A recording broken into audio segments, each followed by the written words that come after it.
הניסים ועל הברכן ועל הגבורות ועל התשועות ועל הנפלאות, על הניסים ועל הברכן ועל הגבורות ועל התשועות ועל הנפלאות שעשית לאבותינו בימים ההם בזמן הזה, בזמן הזה שעשית לאבותינו בימים ההם בזמן הזה. Welcome to Jewish Life, a program presented in cooperation with the Jewish Community Relations Council of New York. I'm your host, Stewart Ain. Every week at this time, we present programs of particular interest to the Jewish community. Today, we're going to be speaking about the Holocaust. Actually, we're taping today on Holocaust Memorial Day, Yom Shoah, in the year 2021. And with me is my wife, Meryl Ain. Dr. Meryl Ain is a writer. She's an author. She's a career educator. And she's just written a book, her debut novel, The Takeaway Men. It was published in August of 2020. And we'll get to that in a moment. And then also joining us is Ellen Greenberg. She's also a writer, speaker, a life coach. And she also dedicates much of her time to Holocaust education and remembrance. She goes to public school, she speaks to the kids and whatnot. And she's also the co-founder and president of Descendants of Holocaust Survivors 2G Greater New York. And it's a forum in which people can discuss the Holocaust and hold workshops and programs, and some in partnership with the Museum of Jewish Heritage, a living memorial to the Holocaust that's down in the Battery in New York. So welcome both of you to the program. Thank you for joining us today. I wanted to, first of all, why don't we talk about the Takeaway Men first? We mentioned it's a Holocaust. It concerns a Holocaust. It starts off in a displaced persons camp, DP camp in Germany. Meryl, you want to talk about that? Yes, thank you, Stewart, and I'm really thrilled to be here with you and with Ellen. So the Takeaway Men I would refer to as a post-Holocaust novel rather than a Holocaust novel. And it's interesting, the #1 best-selling category on Amazon is Holocaust novels, but there are not nearly as many about the post-Holocaust period. And I wanted to write about what happened to the survivors and their children after the Holocaust. Because in the eyes of many people, you know, the story ended after the war was over. 6 million Jews were murdered, and then the survivors went on to different countries to build their lives. But that was not the end of the story. The cloud of the Holocaust followed not only the survivors, but their children and even their grandchildren. So my story is about twin girls who are born in a displaced persons camp, and they come with their parents. Their father is a survivor, and in fact, their mother saved their father. Her mother has a big secret, which unfolds during the book, and they come to New York, to Queens, to be specific, to start a new life. And the parents especially think they're coming to the Golden Land, that everything is going to be perfect in America. And they soon find out that that's not the case. Not only does the cloud of the Holocaust follow them, but there are all kinds of cultural and political rumblings during that time period. So the girls, as they get older, try to unearth their parents' secrets. How has it been received? It's been, I'm so gratified, and I am actually amazed. When I wrote it, I thought it would resonate with Jewish people, but it really has, it's gotten a much wider readership, and I have spoken virtually to about 50 groups, book clubs, ecumenical book clubs, and then of course to synagogues, to Hadassah groups, to Holocaust museums, and other Jewish organizations. And I'm so honored that I was able to tell this story and that it's been well received. I know in fact, it's received, won the American Fiction Awards, the Best Book Awards in the category of historical fiction. And in Canada, it was chosen winner of the Canadian Book Club Awards. So it has a far-reaching, you've also spoken to different groups, is that right? Even in Canada? I have. And, I think, at first, when my book came out, right smack during the pandemic, I, like all authors, really panicked because I had hoped to go from place to place and speak about the book. But it's actually been a silver lining because, as I said, I've met with about 50 groups so far, and I've gone really all over the country and out of the country as well. So I'm really happy to spread that message. Thank you. And by the way, why do you think it's resonating across the Jews and non-Jews alike? I think it's resonated for a few reasons. Number one, it is a family saga, and it's about secrets and lies, and that goes across every family. Every family has secrets.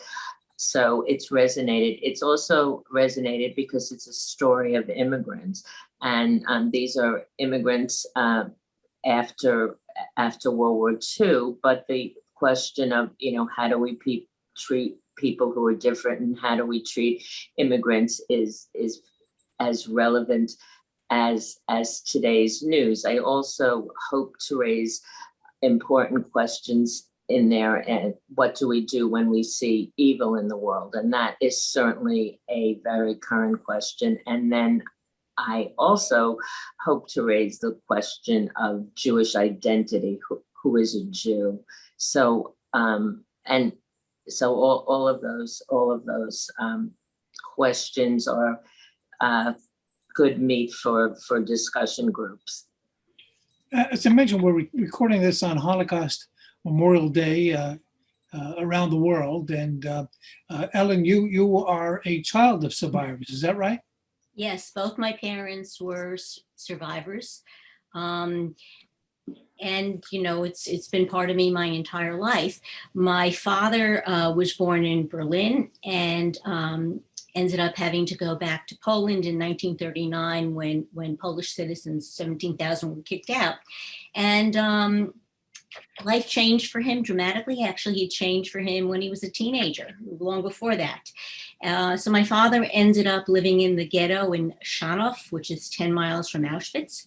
And then he ended up at total of 6 concentration camps, including Auschwitz, and death marches, and unimaginable experiences.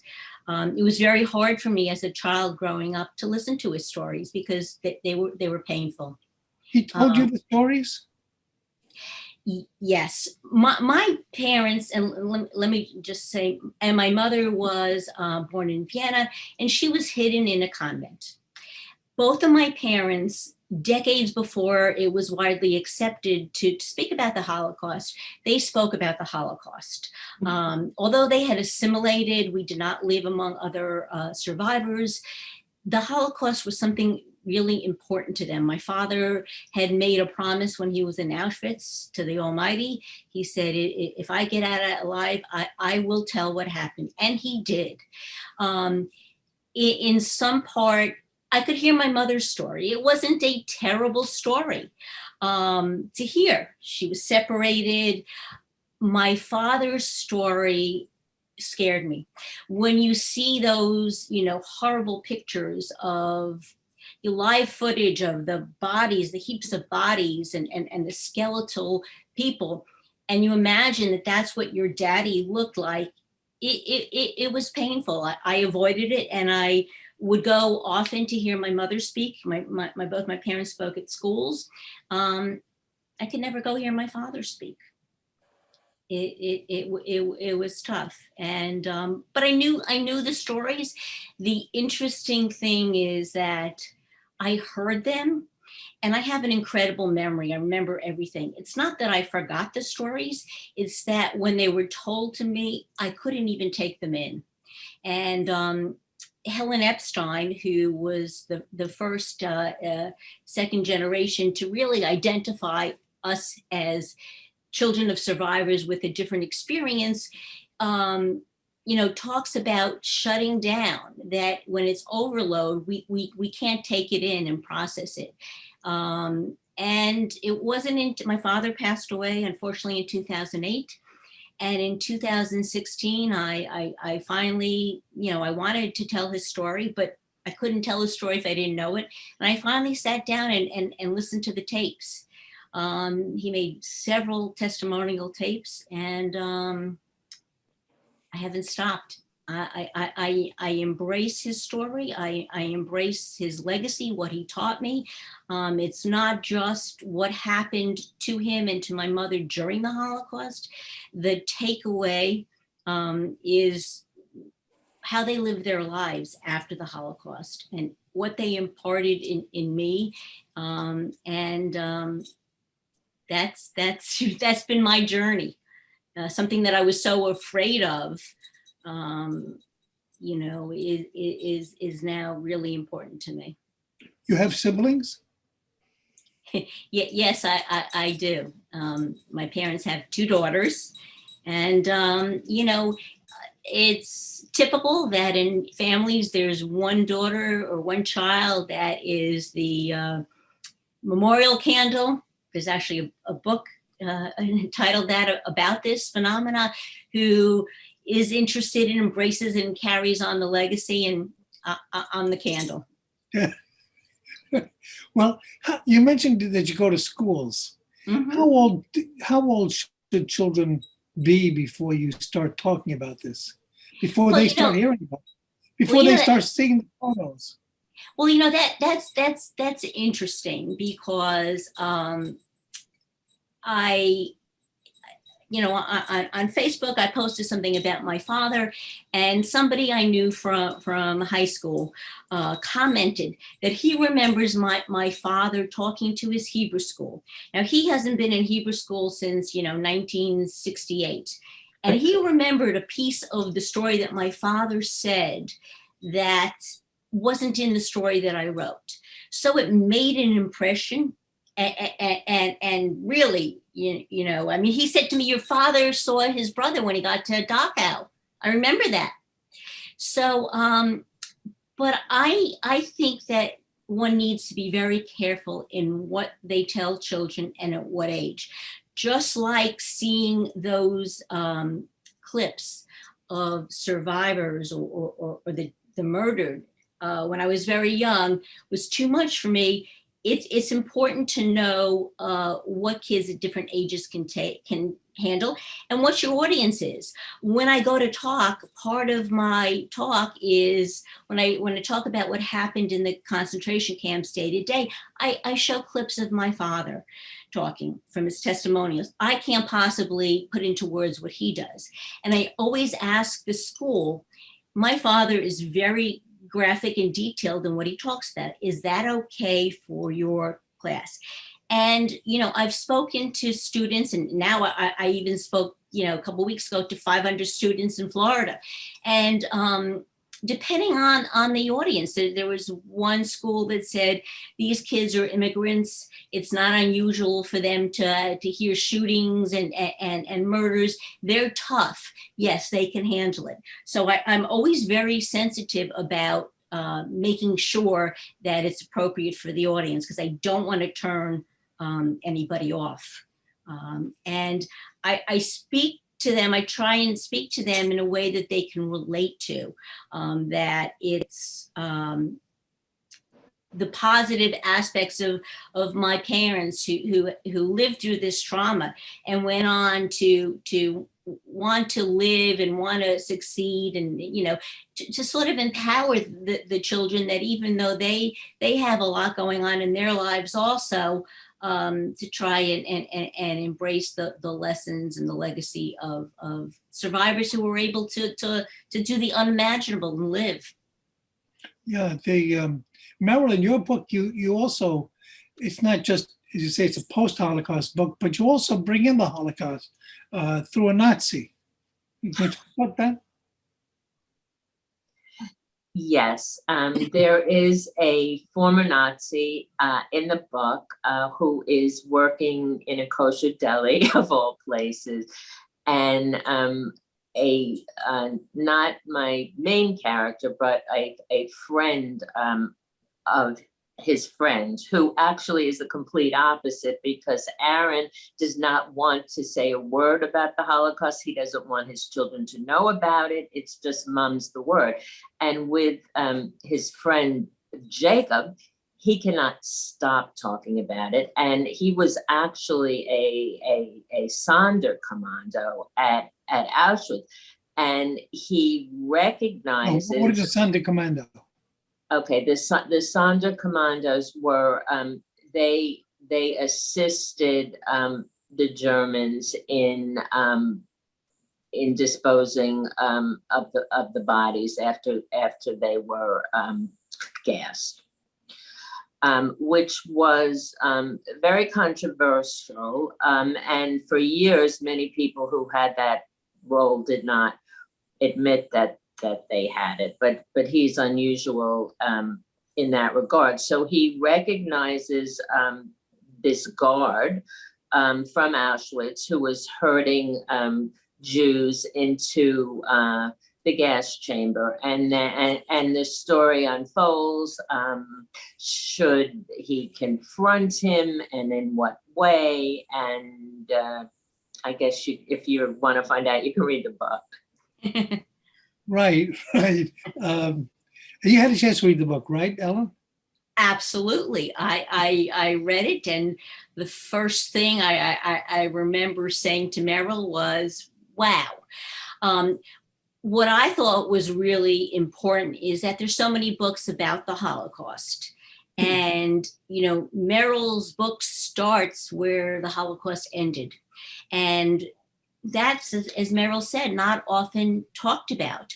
They lived through this horrible trauma.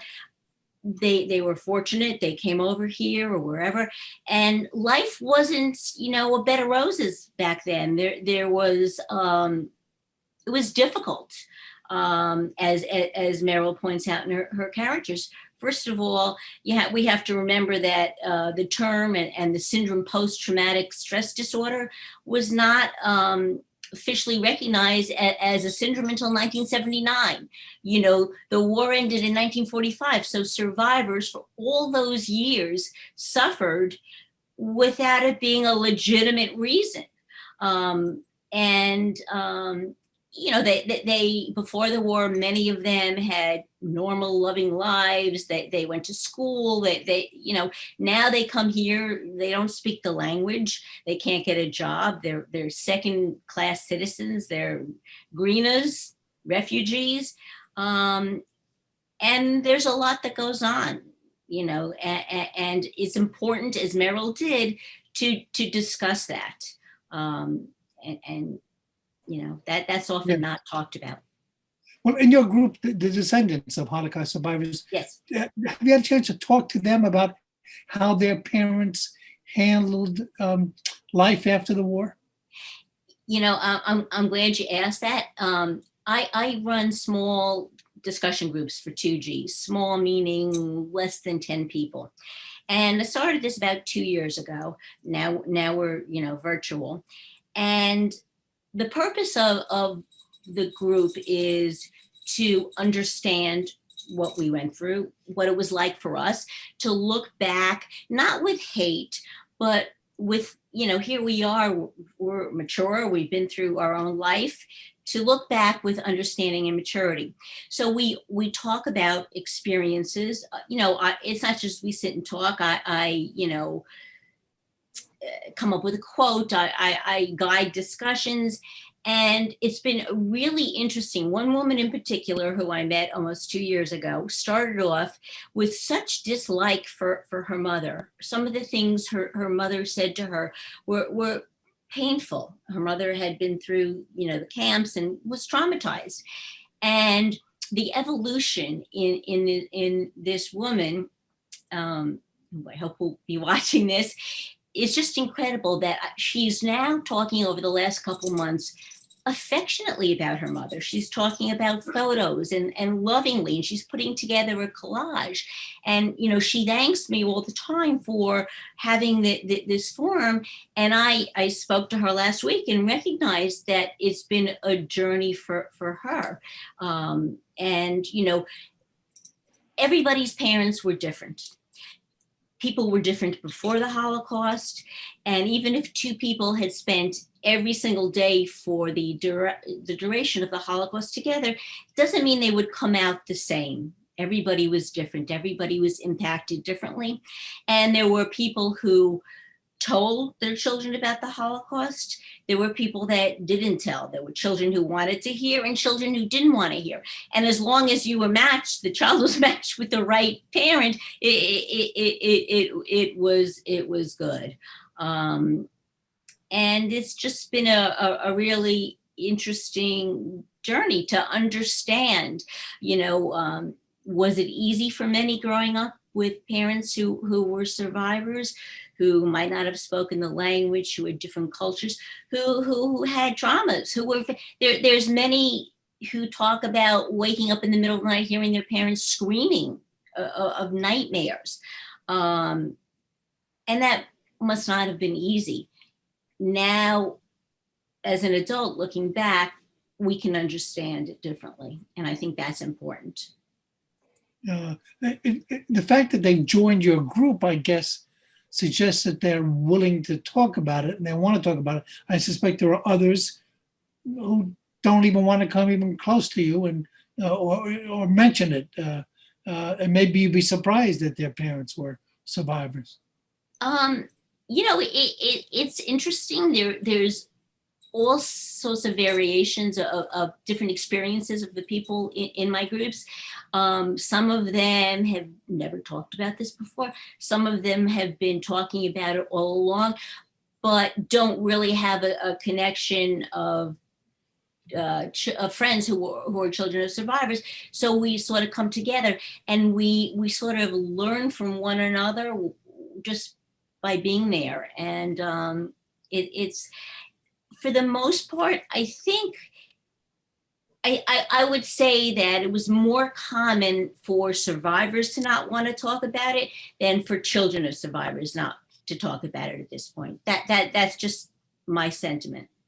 I'd also heard that the parents, the survivors, would it'd be easier for them to talk with their grandchildren about it than their children. Did you find that as well? Absolutely. First of all, remember, my parents had no trouble talking about it. I was the child that did not want to hear. It was too painful. But in general, yes, my kids have a very open and different feeling about the Holocaust growing up than I did. You have to remember that, when I was born, it was still raw. It was, the Holocaust ended in 1945. My parents separately came here in 1947. I was born in the 50s. Decades later, when my kids were born in 1988 and 1992, it was different. They could talk about it without the shame, with the understanding. Now there was, and it was legitimized. All of a sudden, the Holocaust became, I remember in the 1980s, all of a sudden it was like hip. It was okay to talk about it. My mother's brother, who never identified with being, a survivor, he was hidden in an orphanage. All of a sudden, it's like hip, and there he is saying, I'm a survivor. I'm thinking, where have you been? Well, now it's hip. But so that's interesting. Yes, it's very different. There were movies, that there was, the testimonials. The survivors had learned how to tell the story, and children were told to ask. Very, very different relationship. And my children were blessed that, my father passed away. My son was almost done with college, and my daughter was almost done with high school. So they knew my father, and my mother unfortunately passed away almost a year ago. So they had the presence of their grandparents in their lives, and they know the stories, and they know the legacy and the lessons. So yes. So you're 2G, the second generation. Mhm. Your kids are the third generation, the 3G. Right. Are they also getting involved? Are there 3G groups out there?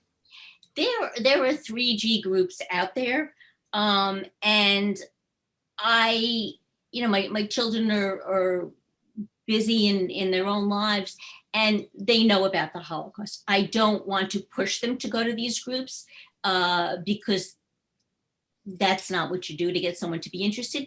But I don't really feel the need to push them, because anytime I'll mention to them I'm doing a program, send me the link, and they're there to hear me. The first time I spoke in a synagogue, I didn't want to push it on them. They offered to come. So they have the interest and they want to, and that's what matters.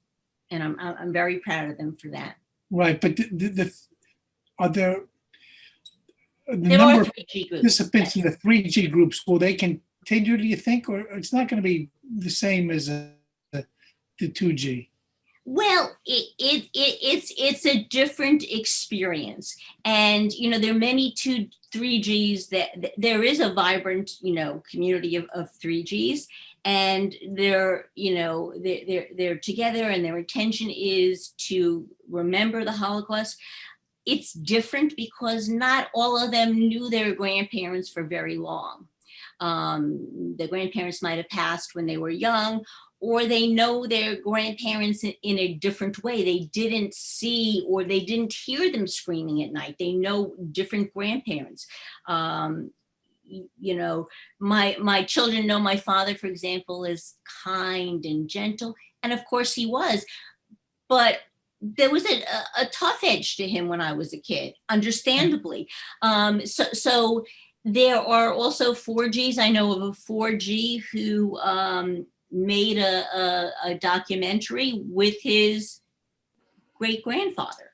So he was 10 years old at the time.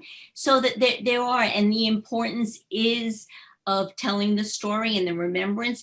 It's one generation removed, and obviously, the testimonial of a survivor is the utmost of hearing the story. The 2G is the next, but it gets a little diluted, but that's okay. It's better to have it that way than to not have the story. The fact that there are 3Gs and 4Gs that are interested is really warms my heart. It's important. Very good. We're going to do another part of this. This is the end of part one. Next week, we're going to talk again and go into a little more things with Alan Greenberg and Meryl Ain. And until then, my name is Stewart Ain. Have a good week.